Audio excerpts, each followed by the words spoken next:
ceramahnya nggak lengkap, download sampai habis, tonton, subscribe, like, and share. Hampir semua amal-amal dalam Islam ini melalui harta. Rukun Islam: syahadat, sholat, zakat, puasa, haji. Sholat dengan harta. Sholat bukan dengan harta Pak Ustadz. Sholat baru sah kalau menutup aurat dari pusat hingga ke lutut. Menutup aurat pakai kain. Membeli kain dengan uang, maka mencari uang hukumnya wajib, dan mencari uang ibadah. Karena kalau tidak ada uang tidak bisa beribadah. Jadi kalau ada orang sholat cuman pakai celana pendek, tertutup pusat, tertutup lututnya, Pak Ustadz, sah sholatnya. Tapi jangan dilaksanakan begini. Takutnya nanti dipoto orang dari belakang. Ditanya orang, dikomen orang, kenapa kau sholat sini? Kata Ustadz Somad, kena lagi saya. Sholat, zakat, berzakat apalagi. Baru wajib keluar zakat kambing kalau kambingnya 40 ekor kambing, keluar 1 kambing. Ontanya 5, keluar 1 kambing. Emasnya 85 gram emas. Siapa yang punya 85 gram emas, maka keluar 2,5%. Ini kalau saya lihat dari raut wajah dan tatapan mata, ini minimal tabungan kelihatannya 100 juta ini per orang. Ini minimal. Dari bunyi aminnya seperti kurang yakin sebenarnya. Kalau 100 juta berarti zakatnya 2,5%. Jika tabungan Anda 100 juta, berapakah zakatnya? Memang kalau udah cerita zakat ini banyak yang pura-pura bodoh memang. 2,5%, 2.500.000. Jadi kalau ada yang 1 miliar, 25 juta. Zakat, sholat, zakat, puasa. Puasa nggak ada ngeluarkan uang Pak Ustadz. Man fattara sha'iman, siapa yang memberikan buka puasa kepada orang yang berpuasa, maka dia mendapatkan pahala seperti orang yang berpuasa. Man fattara sha'iman, siapa yang memberikan buka puasa kepada orang yang berpuasa, maka dia mendapatkan pahala seperti orang yang berpuasa. Makanya sekarang banyak sekali orang yang rajin ngasih buka puasa. Aku hari ini udah ngasih orang buka puasa 100 porsi. Karena itulah aku nggak puasa lagi. Ini aliran sesat. Maksud hadis itu bukan berarti kalau kita udah ngasih lalu kita nggak puasa. Pahalanya seperti orang yang berpuasa, tapi yang ngasih itu tetap puasa. Makanya hadisnya sahih, hadisnya sehat. Yang mengamalkannya sakit. Hadis sahih itu artinya hadisnya sehat. Jangan sampai hadisnya sahih tapi pemahaman kita terhadap hadis itu nggak sehat. Makanya kalau ada penafsiran liar di kepala kita, tanyakan ke ustadz, tanyakan ke guru, tanyakan ke kiai, tanyakan ke habib. Baca sendiri, interpretasi sendiri, tafsirkan sendiri, nyasarnya rame-rame. Kenapa? Diposting di grup. Siapa yang memberikan buka puasa kepada orang yang puasa, maka dia dapat pahala seperti orang yang berpuasa. Jangan puasa lagi, bagi aja buka puasa. Tidak begitu pemahamannya, kita tetap melaksanakan puasa. Sholat pakai duit, zakat memang duit, puasa pun pakai duit. Sahur, tasahharu, bersahurlah kamu. Fa inna fis sahuri barakah. Dalam sahur itu ada barakah. Bersahur, makan, membeli beras, lauk pauk, dessert, cuci mulut, manisan, teh, kopi, pakai duit. Maka mencari duit untuk beribadah adalah ibadah. Haji apalagi. Saya nggak tahu DKI Jakarta berapa. Kalau di Riau sekarang 20 tahun. Store 2026, berangkat 2046. Jadi kalau saya store sekarang umur 28. Umur ini kan bukan, ada malah yang bilang tua banget lagi. Umur ini sebetulnya bukan masalah angka, tapi masalah rasa.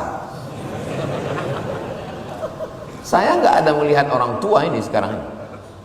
Nggak ada yang tua ini yang hadir ini. Ini yang hadir ini adalah anak-anak muda yang terjebak di tubuh yang tua. Casingnya aja tua, signalnya Telkomsel. Memang iklan itu masuknya di menit ke-30.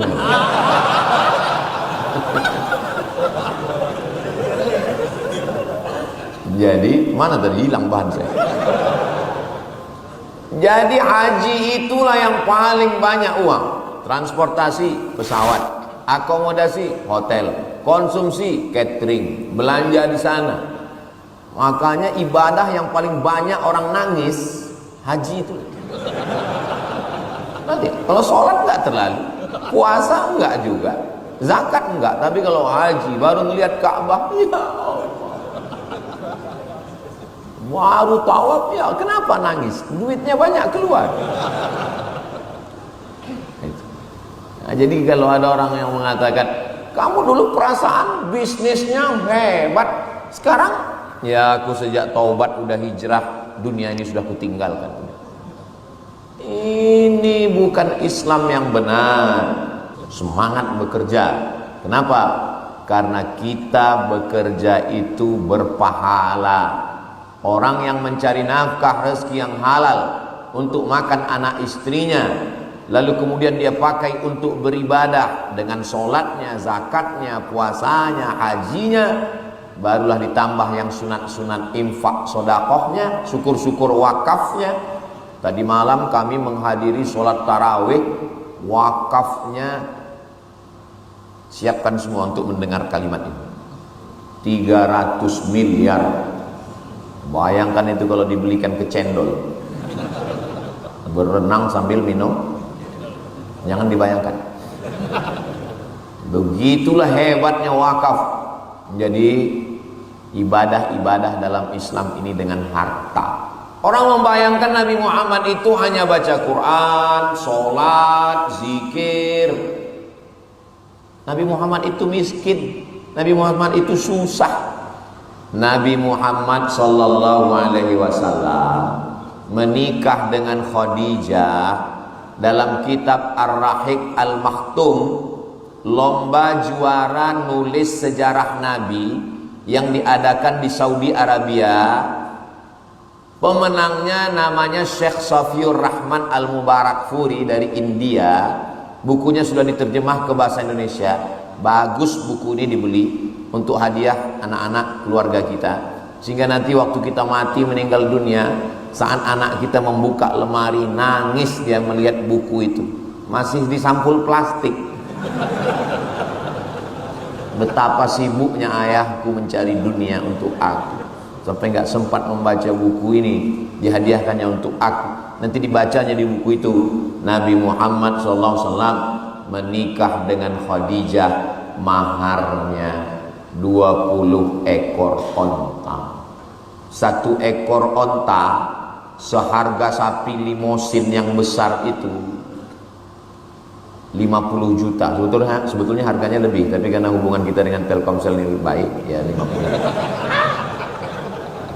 juta kali 20 ekor 1 miliar. Saya sebetulnya nggak mau menyampaikan hadis yang begini, jarang saya sampaikan di masyarakat karena ini merusak harga mahar. Iya, dan bagi perempuan yang udah menikah, dia merasa menyesal dulu. Ini berani saya sampaikan sini karena kebetulan jamaahnya laki-laki semua. Oh ada, bocor juga ini soal.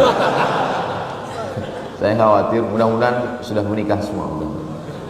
Kalau belum, naik harga mahar. Unjuk rasa semua orang. Jangan lagi undang Ustaz Somad ke Telkomsel, turunkan harga mahar. 1 miliar. Itu baru dihitung dari unta. Dan ada beberapa auqiyah, beberapa emas. Dihitung total, harga mahar Nabi nikah dengan Khadijah 2 miliar. Yang miskin itu bukan Nabi Muhammad. Yang miskin itu yang kemarin waktu akad di masjid itu, dengan seperangkat alat sholat dan kitab suci Al-Quran tunai. Itulah yang paling miskin. Yang tersinggung Kalau kebetulan sama, jangan tersinggung. Kunci dengar pengajian Ustaz Somad itu satu, jangan tersinggung. Ada beberapa jamaah tersinggung, pulang, meninggal. Bukan karena itu, memang ajalnya sudah sampai. Kenapa di sini Ustaz sampaikan tentang mahar 1 miliar itu? Karena saya lihat, ya ini orang-orang berduit semua. Masjidnya, jarang kita sholat di masjid yang suasananya macam di dalam pesawat ini. AC-nya menderu terus, macam mau landing. Sebentar lagi keluar suara, prepare for landing, prepare for landing. Kamera sampai berapa ini? 1, 2, 3, 4. Menyala semua kan? Soalnya di beberapa tempat pajangan aja. Boleh minta rekaman dari sisi sini deh. Mohon maaf Pak Ustadz, itu untuk gaya-gaya aja. Ini menunjukkan kaya. Maka Islam itu al-mu'minul qawi, orang mukmin yang kuat, kuat badannya, kuat imannya, kuat keuangannya, khairun, lebih baik. Wa ahabbu ilallah, lebih dicintai Allah. Minal mu'minid dhaif, daripada mukmin yang lemah, lemah imannya, lemah otaknya, lemah keuangannya, lemah